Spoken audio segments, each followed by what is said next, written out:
Chapter 1, Yun Qi, Xiao Qi. Yunche's consciousness gradually awakened. What's going on? How is it that I have not died? I vividly remember that I jumped off Cloud's End cliff. How can I still be alive? Somehow my body is not in pain, and I do not even feel the slightest discomfort. How is this happening? Yun Qi suddenly opened his eyes and quickly sat up. He found himself in a comfortably soft bed, with a red banner hanging above him, rendering a festive atmosphere. Ah, little Qi, you woke up. A girl's gasp of surprise was heard from his ear, and the same girl appeared in his line of sight. At a glance, the girl dressed in green looked to be 15 to 16 years of age. She was as fair as snow, with charming rosy lips and a delicate nose. A touching look of deep surprise was expressed by eyes as clear and transparent as a pool of translucent spring water. Her face exuded a dazzling gentleness and softness. At this young age, she already exhibited such charm, so who can possibly imagine what sort of beauty she would be in the future? Staring at the nearby girl, Yun Qi took a closer look and unconsciously let two words escape his lips: little aunt. The fair girl lifted her jade-like hands onto Yunche's forehead and relaxed soon after. With a joyful expression, she spoke. How delightful! Your temperature is almost back to normal. You nearly scared me to death. Little Qi, are you okay? Tell me if you feel uncomfortable anywhere. In the face of the girl's eyes that filled with deep concern, Yun Qi woodenly shook his head. He stared openly into space with a vacant gaze. Rest here for a while. I'll go and tell your grandpa that you are awake. Today is your day. When you fainted, your grandfather almost went crazy, and personally went to find Dr. Saito for you. The girl was in such a rush that she did not notice the abnormality of Yunche's current state. She pushed Yunche's shoulders, signaling him to lie back on the bed, and hurriedly left. As the door shut, Yun Qi sat up on the bed, hands clutching his head. This was one of the cities in the Far East, located in one of the 7 empires of the profound sky continent, Floating Cloud City, and he was the only grandson of the 5th elder of the Xiao clan, Xiao Qi. He had just turned 16 this year. That was his current identity. Suddenly, his memory overlapped with the Azure Cloud continent's 20 or so years of memory, and he burst into confusion. If I am Xiao Qi, then why do I have memories of the Azure Cloud continent? Is it because I traveled to this body after I died in the Azure Cloud continent? No, I am obviously Xiao Qi. This entire room is familiar to me, and I clearly remember all the events of my childhood. Everything from my memory was from personal experience, and there is no way I would steal another's memory. Then was everything from the Azure Cloud continent all just a dream? Was it only after I jumped off Cloud's End cliff that I truly woke up? But the memories of living in Azure Cloud continent were as clear as day. How could those 24 years of love and hatred be only just a dream?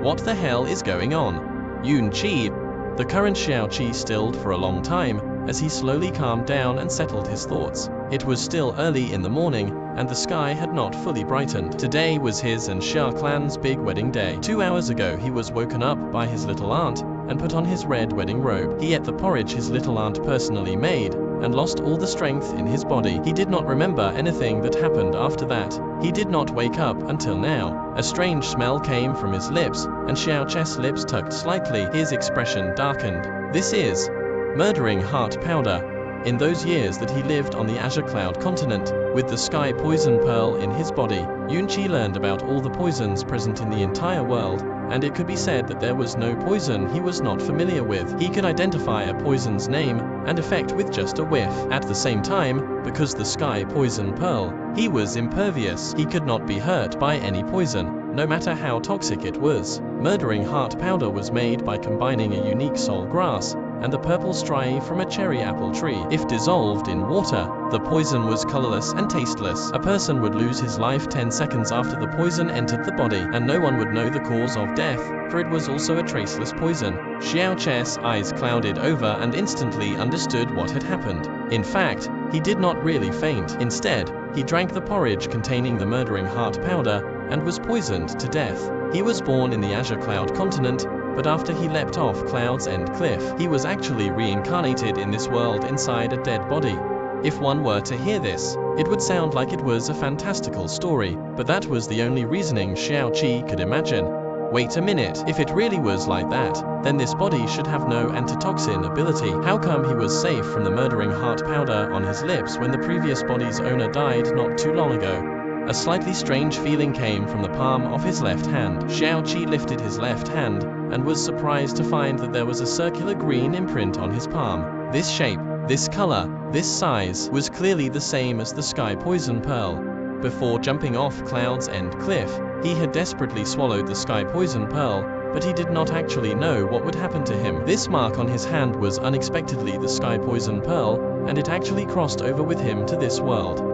As if in a trance, Xiao stared at the sky poison pearl and subconsciously whispered, "Sky poison pearl." As his voice dropped off, the green mark on his palm suddenly released a green light. Immediately, a slight dizziness came over him, and he unconsciously closed his eyes. When he opened them, his entire world was flooded in green. This world of green was wide and open, there were no boundaries to be seen, and there was a faint aura of the sky poison pearl throughout this space. After a long daze, Xiao understood that he had entered the world inside the sky poison pearl. Who would have thought that inside the sky poison pearl, there would be such a wide and open world? What was even more unimaginable was that after he'd eaten the sky poison pearl without thinking of the consequences, the sky poison pearl had actually traveled along with him, and even seemed to have become a part of his body. If there was a way in, there had to be a way out. Xiao closed his eyes and concentrated his thoughts. Suddenly, the world of green hastily dissipated, and when he opened his eyes again, in his vision, was the room he was familiar with. Staring at the faint green mark in his palm, Xiao slowly smiled. Even though it was not known why this ridiculous event occurred, not only had he reincarnated, but also retained memories from both lives. Maybe, even the gods couldn't watch the suffering of the two lives, took pity, and gave him a chance to live again.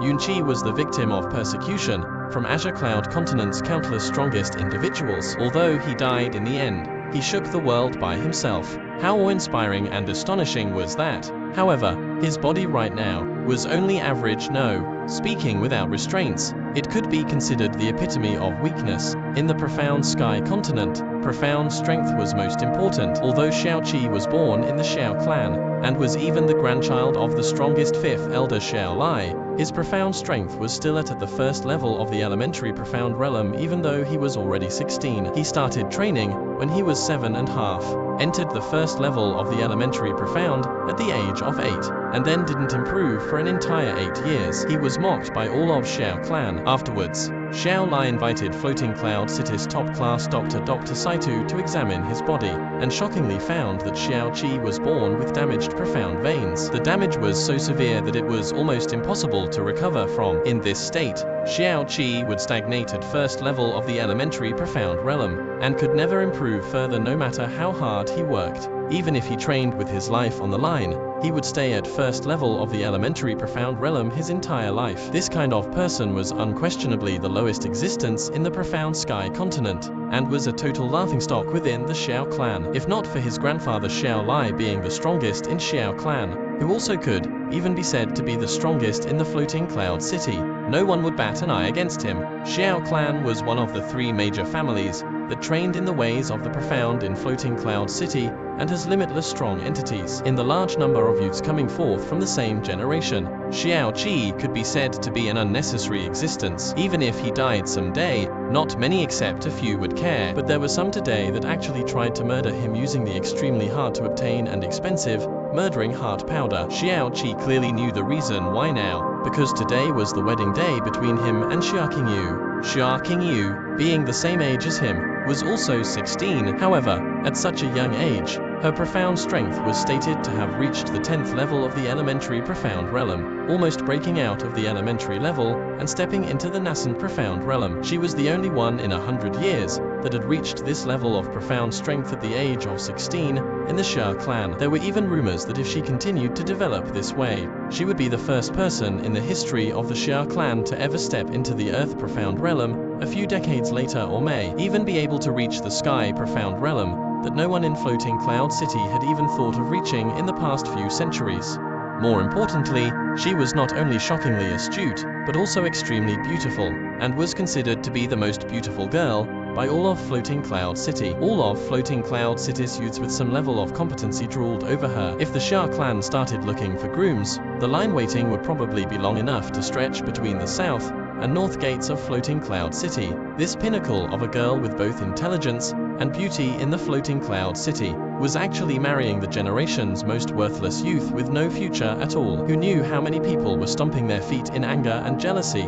This was wholly a case of a dazzling lotus flower planted on a pile of manure that no one would even bother to look at. The ones that had unrequited love for Xiao, of course, held both extreme jealousy and hatred towards Xiao. Even more were unwilling to give up and would try to assassinate him by poison. As the current Xiao thought about it, this situation didn't seem to be bizarre at all. Women are really the root of troubles. Xiao got off the bed, stood up, and soliloquized. But as he thought of the beauty and charm of Xiao that could tip over a whole city, he opened his mouth and laughed heartily. Still, I get to marry such a bride. This really is a good beginning.